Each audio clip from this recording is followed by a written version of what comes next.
Morning, everybody.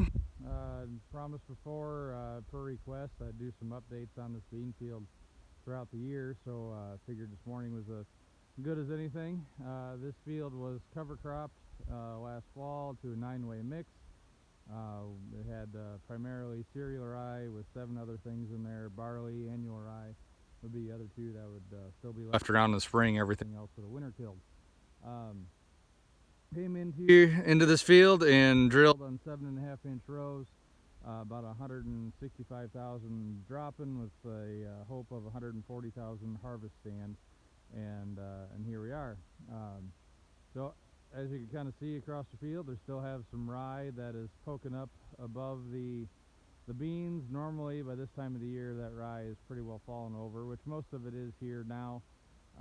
But we had such a late planting, and the stems on the cereal rye got so mature before we got out here to plant and spray it, because we planted it green, that they're taking longer to fall over.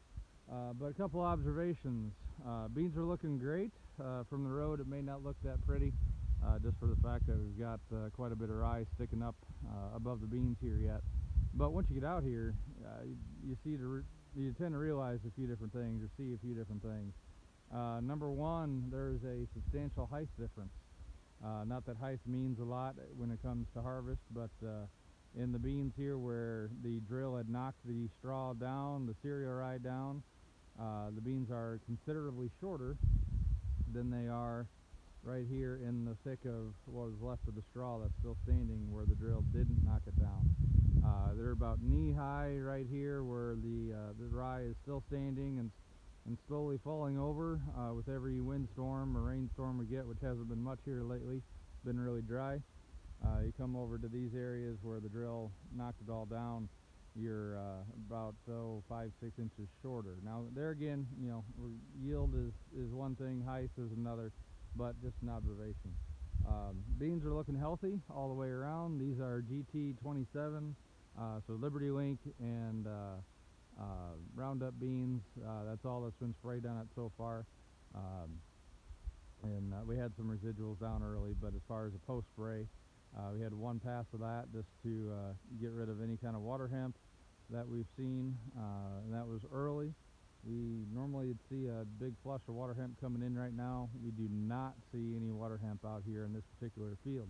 We have another field where the headland was worked, did not have cereal rye on it, and that headland has quite a bit of water hemp in it that we need to get after and just go walk it. But out here, we don't have any.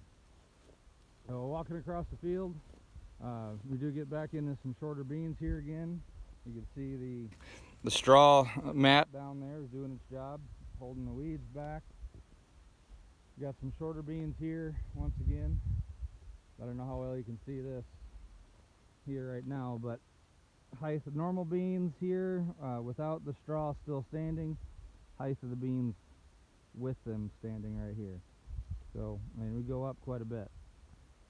So there again, like I said, height doesn't matter a whole lot when it comes to yield, but it'd be really interesting to kind of pick this field apart and see what it looks like when they're all said and done, especially on the yield maps.